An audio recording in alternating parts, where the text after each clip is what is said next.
sempre o universo, ele converge sempre nessa situação. É interessante, as pessoas que participam de uma constelação são exatamente as pessoas que têm que participar, e o grupo também vem, né? A constelação vem muito para aquele. Por quê? Porque como é algo maior, é um amor maior, é um campo para algo maior, é uma coisa transcendental, ela tem que ser aproveitada ao máximo. Porque a partir da hora que a gente começa a entrar no mesmo pensamento, no mesmo foco, na mesma ideia, nesse local, a gente gera um campo mental, né? A gente gera uma ressonância em relação ao movimento que a gente vai fazer. Isso é o campo morfogenético.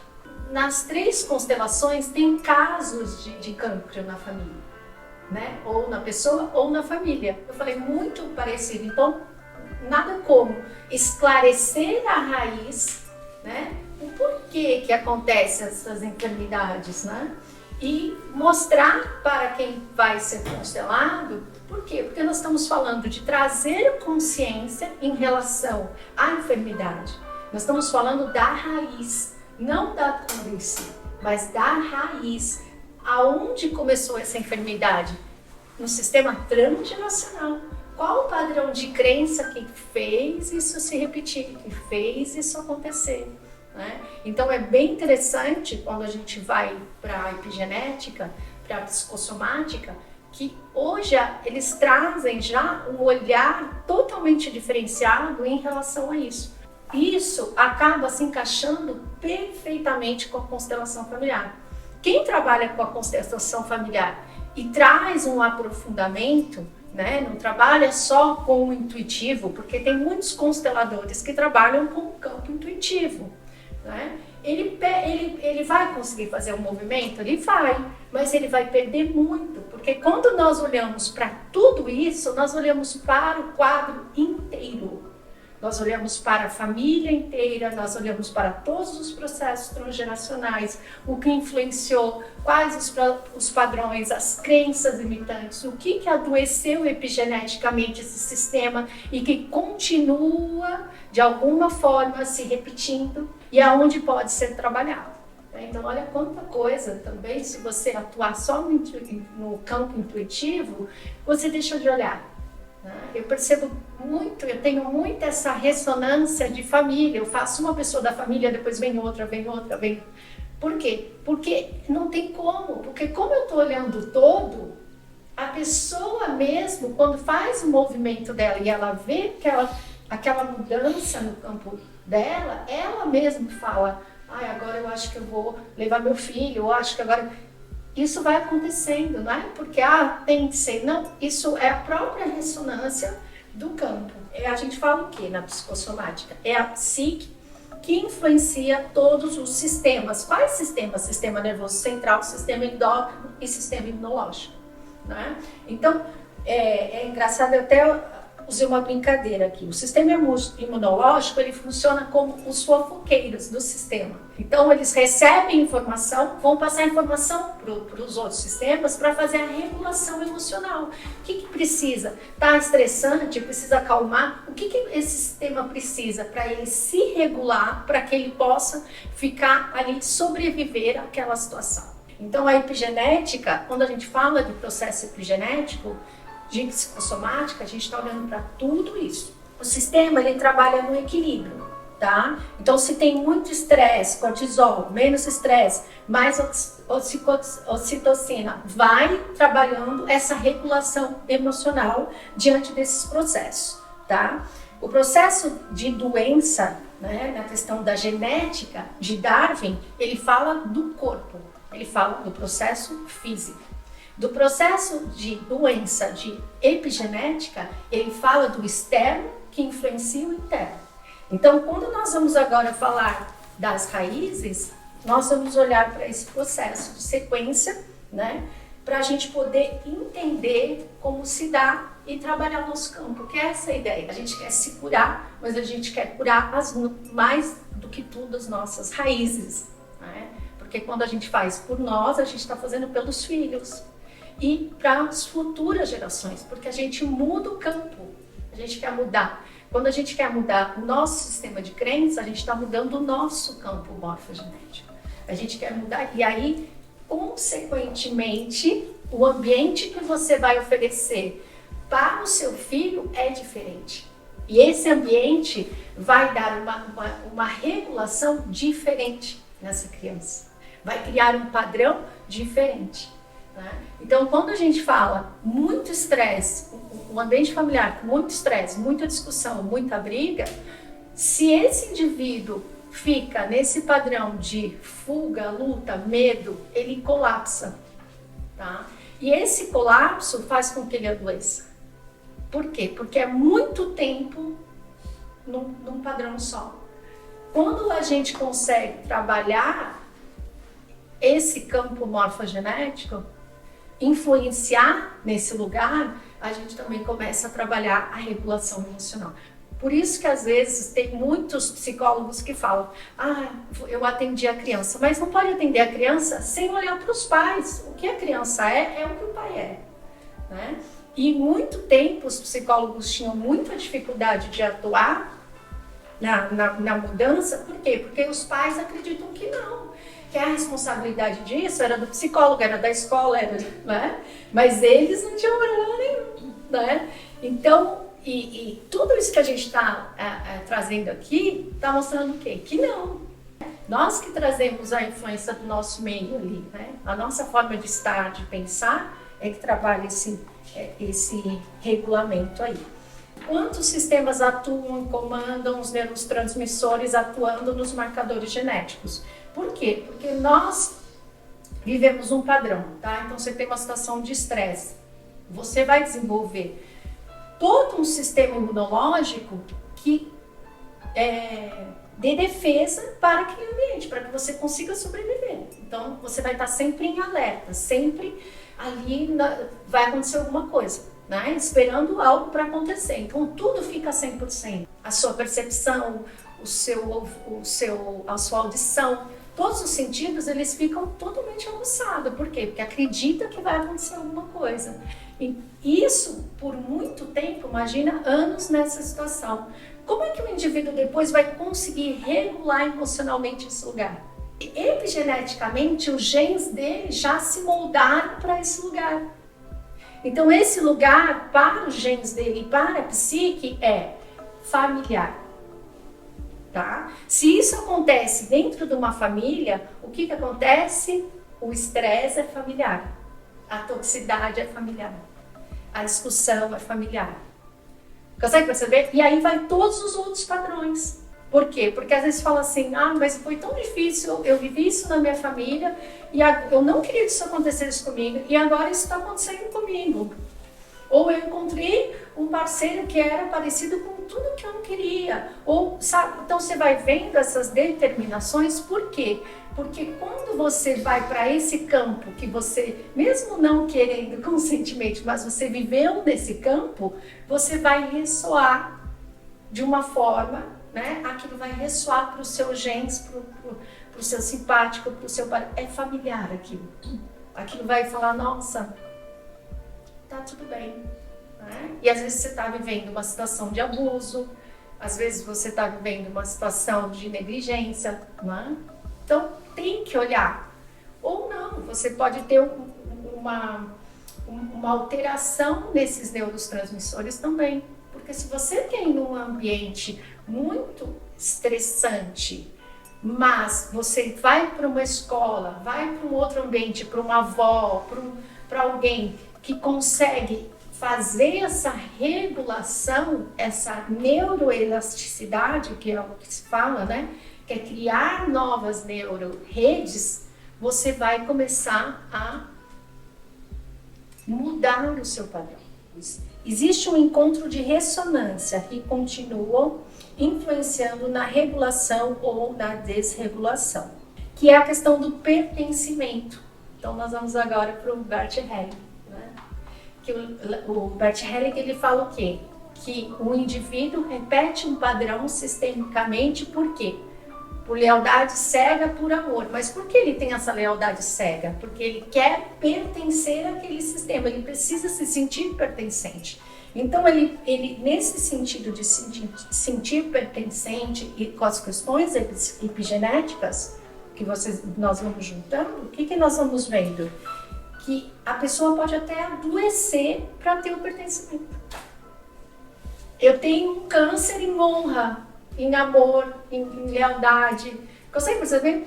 Por quê? Porque se o inconsciente dela busca inconscientemente esse pertencimento, porque, gente, é muito difícil quando o indivíduo está para quebrar um padrão. A pessoa tem uma resistência, eu tenho isso de vivência, né? Desse lugar, de trabalhar, de atender. E eu vejo que quando chega naquele momento que seria o momento da vida, que a pessoa iria para aquele padrão e ela começa a entender que não, se traz uma clareza para esse inconsciente e ela traz aquilo para o consciente, é uma luta. Gente, parece até uma dependência química. E é muito interessante, porque a pessoa sofre, porque ela fala, eu não consigo, porque eu sei que isso é errado, eu sei que isso não é para mim, eu sei que eu não posso ser assim, mas eu não consigo. Né? Já está no sofrimento, às vezes já está na enfermidade, né? E tem a dificuldade. Quando a gente fala sistemicamente, né? Que a gente exclui, com tudo que a gente exclui inconscientemente, ganha força para emergir no consciente, por esse padrão, né, epigenético. Eu preciso pertencer. Então, se ele for excluído, ele vai querer carregar tudo do sistema por pertencimento. Eu preciso pertencer. Seja tendo um câncer, seja eu preciso pertencer. Se ele ainda foi excluído por pai e tal, ele vai ter mais essa força de carregar as coisas para querer pertencer. Então o Bert Helling fala muito isso, que tudo que se exclui ganha força, sistemicamente. Não é? Tudo. Por quê? Necessidade de pertencimento. Então, quando a gente olha os sistemas familiares, o que a gente vê? Os excluídos da família, geralmente são as pessoas que têm mais problemas, né? Ou de saúde, ou de relacionamento, de relações. São aquelas pessoas que falam assim, nossa, essa pessoa era da família, ninguém aguentava, era problema da família, era a pessoa que trazia dificuldade, a ovelha negra, né? Aquele que, né? Então, é interessantíssimo, porque a gente vai vendo como se funciona todo esse padrão, desde a raiz, né? Até aqui. Como a gente o ser humano é fantástico, né? É fantástico em todas as suas vertentes, e a capacidade que a gente tem de moldar as situações. Eu fico impressionada como a gente tem capacidade de se adaptar, né? Essa questão de adaptação, né? Porque tudo isso que a gente está falando é adaptação ao meio, né? Os nossos genes vão se adaptando ao meio, né? Como para a questão da sobrevivência. A gente percebe o quê? Que num ambiente quando a pessoa tem um trauma um estresse pós-traumático em relação a uma guerra, por exemplo, você pode ver que muita gente depois não volta ao normal. É exatamente isso que a gente está falando. Foi tão estressante aquele ambiente para o sistema dele de sobrevivência, que mesmo ele em casa dormindo, ele acorda, ele quer matar todo mundo, né? Que é o que as esposas relatam, né? Então ele fica revivendo aquele processo. Por quê? Porque ele criou uma desregulação no sistema simpático e parasimpático. Isso regula todas as outras questões que a gente estava falando. E aí é muito interessante, né, que nessa incongruência entre a psique e o físico, porque isso é psicossomático, né, quem atua nessa incongruência são os fofoqueiros lá do início. Quem que são os fofoqueiros, né, que a gente falou desse sistema biológico. Então, assim, é muito interessante quando a gente vai olhando para esse lugar e a gente vai percebendo, né, quanto o nosso papel na vida é importante, quanto o nosso lugar é importante. É importante para mim e é importante para o outro que está ao meu lado e é importante para o todo. Sou eu? Não é você. É você que atua com você e que faz esse todo, né? E aí o Bert fala muito isso, o Bert Helling fala muito dessa questão do campo harmônico, de viver em harmonia, de só o amor que cura, né? Só o amor cura. Que tudo que é questões de conflito, questões sistêmicas, de emaranhamentos, é o que? Falta de amor. Então, assim, quando a gente vai vendo isso, a gente vai vendo esse lugar. A gente vai enxergando, né? Porque sempre a gente olha muito para as questões físicas. Sim, elas são importantes, mas é claro que eu acredito que a ciência ela vai caminhar para a questão de prevenção, né? É importante que você, antes de adoecer, você já está vendo o que vai te adoecer. Poxa, isso vai me adoecer, então vou mudar isso antes de me adoecer. Não adoecer para depois, né, chegar ao extremo. Depois ter que ir lá e já tá numa situação, às vezes, que não tem como resolver, né? Então, nessa incongruência é o que a gente falou. Luta, fuga e colapso. Então, quando a gente fala de luta, fuga e colapso, né? A gente também tem que olhar não só para as questões de estresse, mas as questões psíquicas de medo, tá? O que falaram que você não é capaz? Aonde não te incluíram, né? Aonde não te incluíram? Aonde você não se sentiu pertencente, né? Que você precisa buscar esse algo externo, que você precisa abarcar esse sistema, né? Que nesse sistema de pertencimento também vai ter as coisas ruins, mas também tem as coisas boas. Então, como que a gente vai se curar? Trabalhando o nosso sistema de crença para criar uma elasticidade neural. Sair do reptiliano para um límbico, né? Porque o reptiliano ele nos prende muito nas situações automáticas. Eu estou no automatismo, eu faço as coisas que eu tenho que fazer de forma automática. Né? E aí aquelas rotinas, todo dia a gente faz isso, né? Eu vou fazer isso, vou fazer isso, vou fazer isso. E isso prende a gente numa área muito racional, muito reptiliana, de um jeito que depois, quando a gente precisa trabalhar novas neuroredes, quando a gente precisa criar essa elasticidade neural para que o nosso sistema consiga se adaptar às situações, para que a gente possa criar novos marcadores marcadores genéticos, né? Para que a gente possa, de repente, despertar ou adormecer um sistema de doença, a gente não consegue. Porque a epigenética fala isso. Todos os nossos marcadores genéticos, eles que adormecem ou acordam qualquer processo. Mas esse processo, o externo é que influencia. Então, quando a gente olhar para isso e começar a trabalhar isso, eu acho que a gente vai ter um caminho assim muito mais harmônico. Não que as coisas não vão acontecer, né? Mas eu acho que vai ser muito mais harmônico esse lugar. E o que nos adoece é o drama e não, né, o trauma. Então, isso é uma fala que eu gosto, né?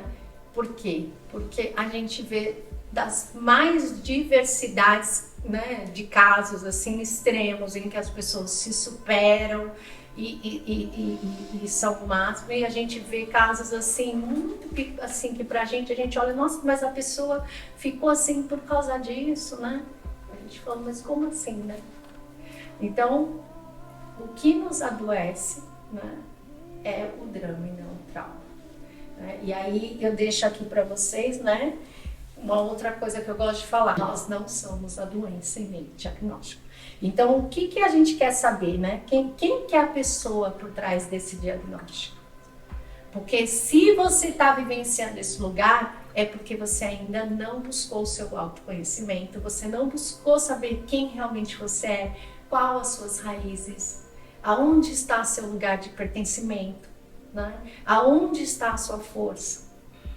Então, a doença, ela vem para trazer isso para a superfície, né? Ela emerge do inconsciente, vem para... Olhe para isso.